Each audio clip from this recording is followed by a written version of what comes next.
कर रहा है।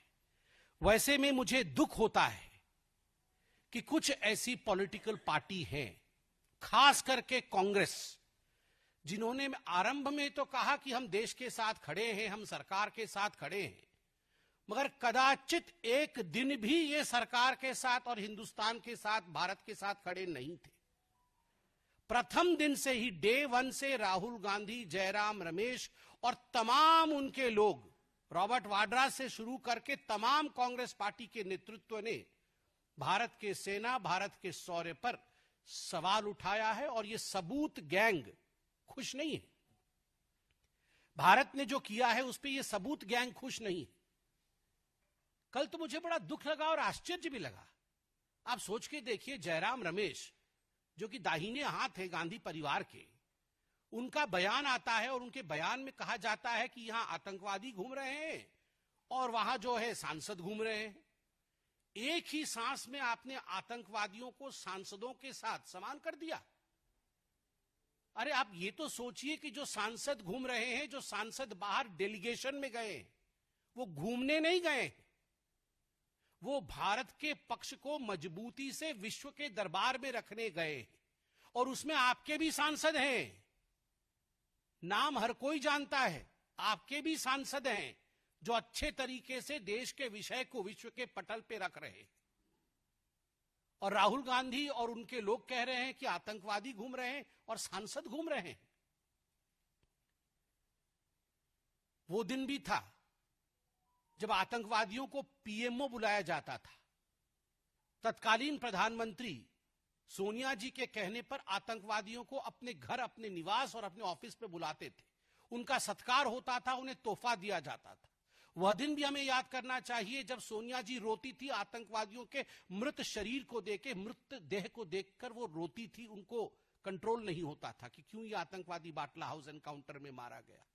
वह दिन भी थे जब 26/11 के बाद राहुल गांधी पार्टी करते थे, बड़ी बड़ी पार्टियां मनाते थे। वो लोग आज कह रहे हैं कि आतंकवादी घूम रहे हैं और सांसद घूम रहे हैं। और मुझे तो दुख होता है कि राहुल गांधी, रेवंत रेड्डी और रमेश जी सभी पूछ रहे हैं, बताओ कितने जहाज गिर गए हिंदुस्तान के। ये डे वन से पूछ रहे हैं, बताओ कितने जहाज गिर गए हिंदुस्तान के। ये कोई सवाल है? आपको समझ नहीं है? भारतवर्ष ने, भारत की सेना ने 9 आतंकवादी अड्डों को ध्वस्त किया। सैटेलाइट इमेज दिखाया गया। बकायदा डीजीएमओ ने जब प्रेस कॉन्फ्रेंस किया तो तथ्य रखे गए, इमेजेस दिखाए गए।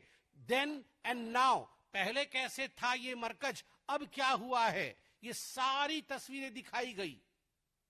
जब 11 एयरबेस ध्वस्त किए गए पाकिस्तान के, तो तमाम एयरबेसेस की एक एक तस्वीर, कहां पर क्या, कहां डोम गिरा, कहां पर उनके हवाई जहाज उड़ गए, कहां पर रीफ्यूएलिंग सेंटर उनका ध्वस्त हुआ, कहां उनकी हवाई पट्टी ध्वस्त हुई, वो सारी तस्वीरें आपके सामने रखा गया, बकायदा एक सबूत के रूप में।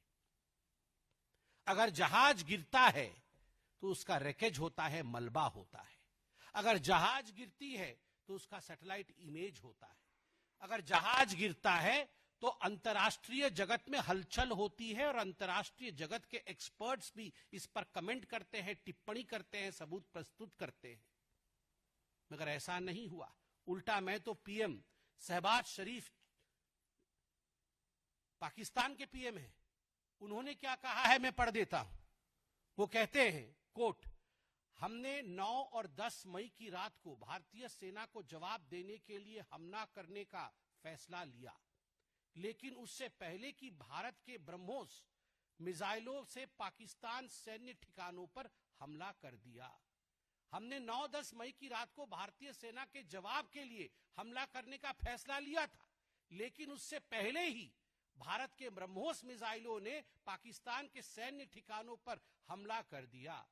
इससे पहले नूर खान एयरबेस के विषय में भी पीएम शहबाज शरीफ ने कहा था कि उसे भी ध्वस्त कर दिया गया था।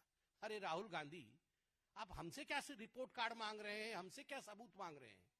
आपके यार, आपके दिलदार, आपको चाहने वाले और आप उनको चाहने वाले, आपके शहबाज शरीफ खुद आपसे बोल रहे हैं शहबाज शरीफ और राहुल गांधी फोन पे बात नहीं करते हैं क्या? करते तो होंगे ही। तो शहबाज जी से राहुल जी को बता दीजिए फोन करके कि ये आपका ही बयान है।